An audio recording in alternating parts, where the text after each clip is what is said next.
உலகத்திலே உயிரோடு அலைந்து கொண்டிருக்கிறேன் என்றால் எதற்காக? இந்த ஈன உடலை காப்பாற்றி வாழ வேண்டும் என்ற காரணத்திற்காகவா? இல்லையே ஆண்டவா.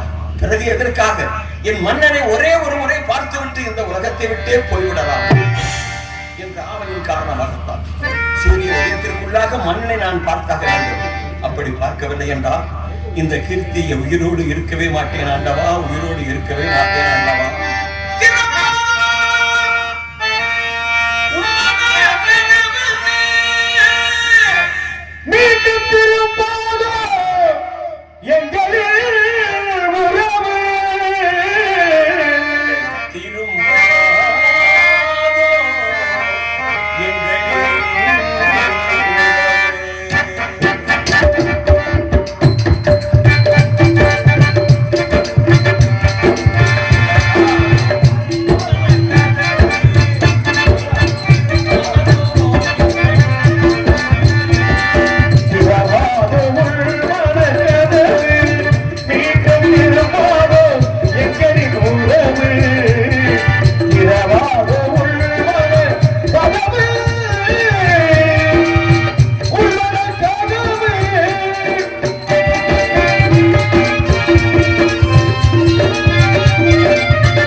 நாடு நகரம் சொந்தம் பந்தம் பற்று பாசம் அத்தனையும் இழந்துவிட்டு அயோத்தியா நகரத்து வீதியிலே வந்து கொண்டிருந்தார் என் மன்னன். தான் ஆண்டு அரண்மனையை திரும்பி பார்த்தார். திரும்பி பார்த்துவிட்டு நடக்கக்கூடிய வேளையிலே எதிரிலே நான் நின்று கொண்டிருந்தேன். கீர்த்தி, என்ன இது? எங்கும் நீங்கள் வர வேண்டாம். எத்தனை ஆண்டு காலம் இந்த மக்களுக்கு என்ன உதவி செய்தீர்களோ அதே உதவியை செய்து கொண்டே இருங்கள். எனக்கு பதிலாக என்னுடைய சிம்மாசனத்திலே விஸ்வாமித்திர மகாமுனிவர் இருக்கிறார். சூரிய வம்சத்தினுடைய சிம்மாசனத்திலே இப்போது விஸ்வாமித்திர மகாமுனிவர் இருக்கிறார். அவருக்கு ஆலோசனை சொல்லுங்கள். என்னுடன் வர வேண்டாம் என்று சொன்னார் என் மன்னன். உயிரை வெட்டிவிடு கீர்த்தி என்று சொல்லுங்கள், வெட்டி விடுகிறேன். வர வேண்டாம் என்று சொல்லாதீர்கள் என்று என் மன்னன் பின்னாலே வந்தேனே. எதற்காக? மன்னனை காக்க வேண்டும் என்ற காரணத்திற்காகத்தானே. காப்பாற்ற தவறிவிட்டேனே ஆண்டவா. கண்ணீரும் தோல்குருடாய் இருந்து விட்டேன் கதவுள்ளாமே கழித்து விட்டேன். கண்ணீரும் தோல்குருடாய் இருந்து விட்டேன் கழித்து விட்டேன்.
சரையு நதிக்கரை சென்றார். அங்கே நட்சத்திர தரகரை பார்த்தார். பாருங்கள் ஐயா, விஸ்வாமித்திர மகாமுனிவருக்கு சேர வேண்டிய கடனை எல்லாம் தங்களிடத்திலே ஒப்படைக்க வேண்டும் என்று சொல்லி இருக்கிறார் என்று சொல்லி எங்களோடு தரகரையும் சேர்த்து அழைத்துக் கொண்டு காடு மலை வனம் வனாந்தரம் எல்லாம் சென்று கொண்டே இருந்தோம். நாட்கள் பல கடந்து கொண்டே இருந்தது. ஹரிச்சந்திரா, நாட்கள் கடந்து கொண்டே இருக்கிறது. எப்போது எங்களுக்கு சேர வேண்டிய கடனை அடைக்க போகிறார் என்று கோபித்துக் கொண்டார். தீராத தொல்லைகளை எல்லாம் என் மன்னனுக்கு கொடுத்தார் நட்சத்திர தரகர். ஐயா, கொஞ்சம் பொறுமையாக வாருங்கள். பக்கத்திலே காசி மாநகரம் இருப்பதாக சொல்லுகிறார்கள். காசிக்கு சென்று உங்களுக்கு தேவையான கடனை எல்லாம் அடைத்து விடுகிறோம் என்று சொல்லி எங்களை எல்லாம் அழைத்து கொண்டு ஒரு வழியாக காசி மாநகரத்தை எல்லைக்குள்ளே கால் வைத்தார். காசிக்கு ஏன் வர வேண்டும்? யாரை நொந்து கொள்வது? அந்த சங்கரனை தவிர, அந்த சங்கரதாசனை தவிர, அந்த ஈசனை தவிர நொந்து கொள்வதை தவிர வேறு வழியே இல்லை. அப்பா, ஏன் இந்த கோபம் என்னை சொல்லையா, இந்த கோபம் என்னை சொல்லையா,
வீதியிலே விற்றார் என் மன்னன். காலகண்டத்திலே தாய் சந்திரமதி, குழந்தை தேவதாசன் இவர்களை எல்லாம் விட்டு பொன்னையும் பொருளையும் வாங்கி தரகரிடத்திலே ஒப்படைத்து விஸ்வாமித்திர மகாமுனிவருக்கு கொடுத்து விடுங்கள். காலம் அருமையானால், சந்தர்ப்பம் ஒத்துழைக்குமையானால் அவரை நான் சந்திப்பதாக சொல்லுங்கள் என்று சொல்லி அத்தனை பொருளையும் கொடுத்தார் தரகரிடத்திலே என் மன்னன். அத்தனையும் வாங்கிக் கொண்ட தரகர், ஹரிச்சந்திரா, முனிவருக்கு சேர வேண்டிய கடனை எல்லாம் அடைத்து விட்டாய். இத்தனை நாளும் உன்னுடன் நான் நடந்து வந்தேனே, பல கஷ்டங்களை அனுபவித்து இருக்கின்றேனே, அப்படிப்பட்ட எனக்கு தரகு கூலி வேண்டாமா? ஐயா, தொட்டு தாலி கட்டிய மனைவி, பெற்ற பிள்ளை, இவர்களை விற்று கடனை அடைத்திருக்கிறேன். என்னிடத்திலே எந்த விதமான ஐஸ்வர்யமுமே கிடையாது. என்ன இருக்கிறது தெரியுமா? என் உடம்பிலே நான் பிறந்த உடனேயே பசியால் துடித்தேனே. என் தாய் உணவு இல்லாமல் குழந்தைக்கு என்ன உணவு கொடுக்க வேண்டும் என்று தெரியாமல் தன் ரத்தத்தை பாலாக்கி எனக்கு கொடுத்தாளே என் தாய். அந்த ரத்தம் தான் என் உடம்பிலே இருக்கிறது. சென்று வாருங்கள். அடுத்த ஜென்மம் என்ற ஒன்று இருந்தால், அடுத்த ஜென்மம் என்ற ஒன்று இருந்தால் நான் நாடக நடிகனாகவே பிறக்க வேண்டும். நான் நாடக நடிகனாக பிறந்து மரியாதைக்குரிய மதிப்புக்குரிய கார்க்கமங்கலம் கிராமத்திற்கு வந்து நாடகம் ஆடி இந்த புண்ணியவான்கள் கொடுக்கின்ற ஊதியத்தை வாங்கி உங்களுக்கு தரகு கூலி கொடுக்கிறேன். சென்று வாருங்கள் ஐயா. என் மன்னனுக்காக இது செய்யக்கூடாதா? சுய புத்தி ஆரம்பித்த காலத்திலே இருந்து நாட்டுக்காக நாட்டு மக்களுக்காகவே உழைத்திட்டு என் மன்னன் அந்த ஹரிச்சந்திர பூபதிக்காக இதை செய்யக்கூடாதா? செய்யுங்கள் ஐயா. 10 மாதம்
அன்னையும் பிதாவும்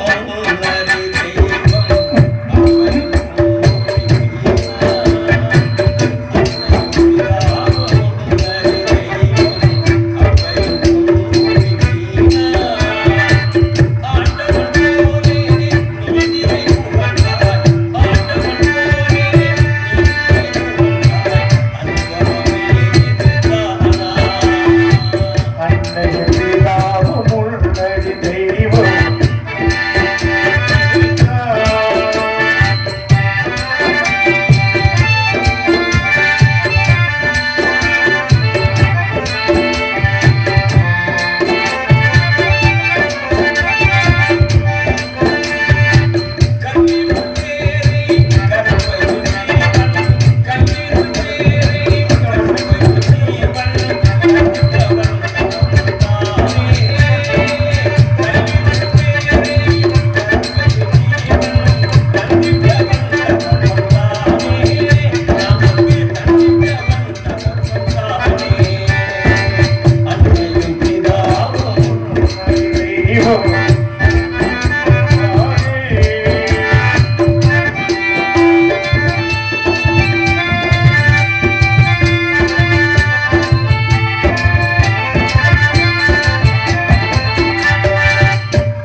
பார்த்த என் தந்தையை உண்ணாமல் உறங்காமல் உயிரோடு ஒன்றாடி என் வாழ்வின்பவே நான் எதிர்பார்த்த என் தந்தையை நான் எதிர்பார்த்த என் தந்தையை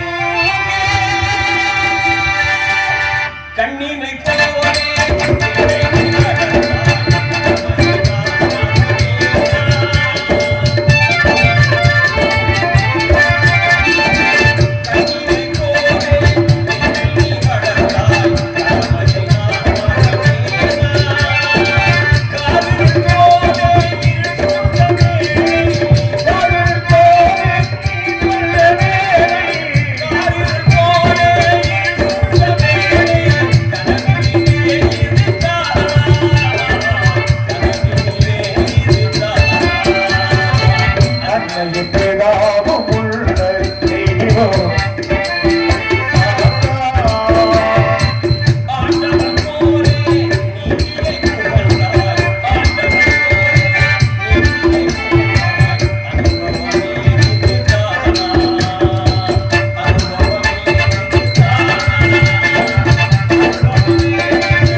என்னை விற்று விடுங்கள் கீர்த்தியாரே, என்னை விற்று தரகு கூலி கொடுங்கள் என்று நான் என் மன்னன் நட்சத்திர தரகர் மூவரும் காசிமா நகரத்து வீதியிலே வெயிலிலே நடந்து சென்றோம். நடந்து போகக்கூடிய வேளையிலே மூர்ச்சையாகி கீழே விழுந்து விட்டார். அவருக்கு தண்ணீர் எடுப்பதற்காக சென்றேன். திரும்பி வந்து பார்க்கின்ற நேரத்திலே மன்னனையும் காணவில்லை, நட்சத்திர தரகரையும் காணவில்லை. மன்னா, இதயம் இருக்கு